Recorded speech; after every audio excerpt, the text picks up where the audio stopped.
Hello everyone. Welcome back to Sustainable Living with Shilpa Reddy, powered by Planet Green Farm Natura, a new beginning to your life. On this episode of SustainKart, one sustainable change, where I will interact with the vibrant, relentless woman who walks the talk, fondly known as Worm Rani. Vani Murtigaru, who will talk about the simple changes that each of us could incorporate in our lifestyles. We hope to stand as a guide for those who chose to tune towards sustainable life choices. This episode is brought to you by SustainKart. For all these episodes, I have made a conscious change to repeat and restyle all my outfits that I've already worn many times before. Welcome back, Vani Garu, to One Conscious Change episodes of Sustainable Living with Shilpa Reddy. In our previous episodes, we did touch upon few ways of bringing waste into your gardens, but today we'll talk a little more elaborately about what all can be done in your own home gardens. Having said that, some people might have huge gardens, some homes might only have balcony gardens, some homes may not have any gardens. But the kitchen waste that we produce can be sent somewhere and can be used in some way or the other. So I want you to talk about how can we set up systems in communities or apartment buildings so nothing goes waste. Right, because every day we generate waste. That too from the kitchen. We in India, we eat 3 times a day. We cook fresh food, and today with more of vegetables, more of salads, and we are generating a fantastic resource that needs to go back to soil. Unfortunately, many people have such a reservation on starting composting because they have certain mindset that it could be stinking and it is a process that takes a lot of their time, and right. So a lot of constraints around composting. Correct. So if an individual can compost, nothing like it, because the next step is to grow a garden, to grow something that you can eat, by putting the compost into soil and growing something. So like you said, small balconies, windowsills, you can grow your microgreens. So there is such a big joy in actually growing your own food. You may not grow all your food, but just the fact that you can grow something and understand how food should actually be eaten. It is the soil that is enriched, which is full of life, that grows this food, which is in turn gives you the nutrition that you can eat. So encouraging people to grow a garden by first composting is an amazing way to have a hobby that is so fulfilling. Right. So if people can't compost at home, especially if you're a large community, apartments, gated community, you can do centralized composting. Okay. So it's all about decentralized. The first step is to do it at the smallest portion, that is at your home. Okay. Otherwise, you can do a community composting. In Bangalore, in fact, lots of communities are composting within their premises, and because there is a rule there. It's mandated that anybody who generates more than 100 kgs, that community has to compost within theirs. Oh, wow. So it generates a lot of compost, because city compost, that's a municipal waste, but it is here because it's diverted into the composting process in a very clean way. It's not a mixed waste that is getting composted. Correct. It's just the organic waste from the kitchen gets collected every day and it goes into a composting process. There are different kinds of composting process. Today people talk about the 24-hour composting machine, which is an absolute disaster. It's not composting. Nothing can happen in 24 hours. That's right. It's a natural process that takes its time to break down, and that's the rich compost that you get. So many people who fall prey to this are really, they find a lot of problems because the machine doesn't do what nature does, right? Absolutely. So we need to look at what nature is already doing for millions of years on this planet. Just to mimic that is most important thing for us. And what do you do with the compost? They use it for the landscape, they sell it to their own apartment folks. But in Bangalore, we also started our team, that Solid Waste Management Roundtable. We started a program called Compost Connect, Swachhagraha Compost Connect. That is to connect the farmers in and around Bangalore to come and collect large-scale composting, whatever they have done. Wow. So it's a wonderful way to take back biomass into the farmlands and enrich that, and at the same time in your own homes you're creating that and making your own garden. So whether you're doing it in your homes or when you do in community and send it to the farmers, you're just putting it back into soil. Where it belongs. Where it belongs, absolutely, where it belongs. And that's where you're increasing the biodiversity in the soil and make this planet much richer, because when there is biomass in the soil, it absorbs water, in every way there's life thriving in it. And we need to be more careful today, because with global warming and all the trends towards destruction, this is very important for us to do. And what are the simplest things that anybody can start off growing, even in a small pot, as you said, windowsills? Yeah, so it is again an experiential learning to grow food.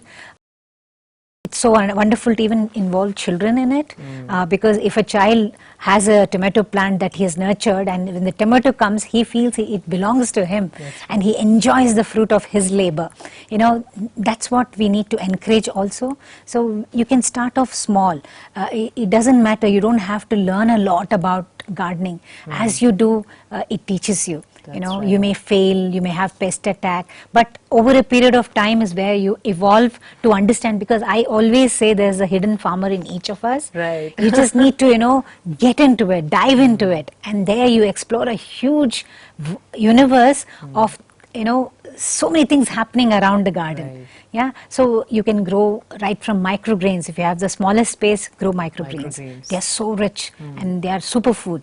And then if you have a little balcony, you can put a tomato, maybe a brinjal plant, maybe grow all your greens, your palaks, your spinach and your methis and your corianders. You can grow all of them. And those are the ones which absorb a lot of maximum chemicals. So the very fact, easy to grow. Absolutely, it's easy to grow, and the very fact that what you get in the market, you have no idea how it's grown, what kind of pesticides are sprayed on it, and what is it that you're putting into your body. This is a very important place that you need to keep it clean. That's going to take you to the rest of your life. That's when you enrich it with good food, that's going to take you along, all your life till the end of your life. So I think it's very important to grow food, to understand food, so that you make choices about what food you're going to buy. It also connects you with the nature, and then you understand the entire process of nature. Having said that, I've seen many butterflies and birds coming to your garden. How do you make your garden friendly to all these birds and butterflies? Right. So when you grow a garden, you also need to understand there's a biodiversity that gets built up there. Right from your compost pile, it is like millions of microorganisms. There are insects, there's earthworms. I mean, it's teeming with life. Just like that, when you grow a garden, when you have something flowering, it will attract the butterflies, the bees. They are all pollinators. They're so important to your garden to pollinate your flowers so that you get the fruits of that, And it's a little ecosystem by itself. Yeah, it's an ecosystem. Definitely you'll have, there'll be some insects that the birds will come to peck on. You will have, even the pests that are attacking, they will pick it up. So you'll have lizards, you may have bugs, you may have everything. There will be some friendly, some non-friendly, and of course butterflies. Especially if you want to attract butterflies, you need to understand that you need to have flowers in your garden, because they come for nectar, and also different butterfly species have host plants. Like the most common thing that comes into my home, into my garden, is the common mormon, which gets attracted to the curry leaves, the kadhi patta. Because that is the leaf that its babies are going to eat. It comes and lays its eggs. It has no clue, because it has never eaten. The butterfly doesn't know, but it has a sense, innate sense, that its babies will survive only on a curry leaf. So it lays its eggs. When the eggs hatch, the caterpillars chomp on all these curry leaves, and most people think that they are pests that are eating away their food. But it's not so. You are letting another life thrive, and you can see the entire metamorphosis. I mean, we read about it in school. We actually draw the metamorphosis in school, and here you get to see a live metamorphosis. So you can see from egg to the caterpillar, and the caterpillar becoming fat and then going into the pupa stage, and then out comes such a large butterfly in such a small cocoon. It's like amazing. It's one of the amazing things that happen in nature. How you do they see come it so on to close. You? Like, I've seen you very friendly. I've never seen a butterfly really come. How does that happen? It's because once it comes out of the cocoon, it takes some time for it to actually fly. It's creating strength in its wings. So when it comes out, it's been in a fluid, so it has to drain. It was very wet, it comes out, it drips out, then it starts to move its wings to strengthen and pump blood into its wings before it gets strength to go. That's when, it comes onto you, it will climb on you, and that's the time you really sense the amazement of breaking out of a shell. The freedom to be strong and fly away. And I have sensed it in my life. Because that's where, times. I've seen so many butterflies. Because I was in a cocoon, and how I broke that and came out. And every time a butterfly comes out the cocoon that I rear, I feel the same freedom that it's got what I got today. Wow, this has an emotional touch to it. Yes. Along with, the metamorphosis that happens. Yeah. That's beautiful. So recently they've been talking a lot about soil extinction, and it is said that the biodiversity in the soil is like really depleting, and soil is becoming sand. The sand becomes soil only when there's microorganisms. So what can be done, to kind of increase this biodiversity? Like, what would you tell each and every person, at least to protect the soil within their homes? Right.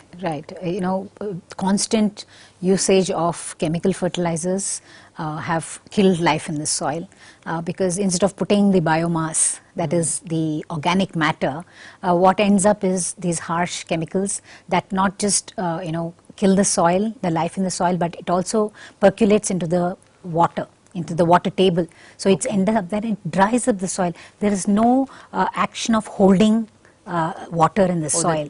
Retaining water in the soil. So what retains? The humus.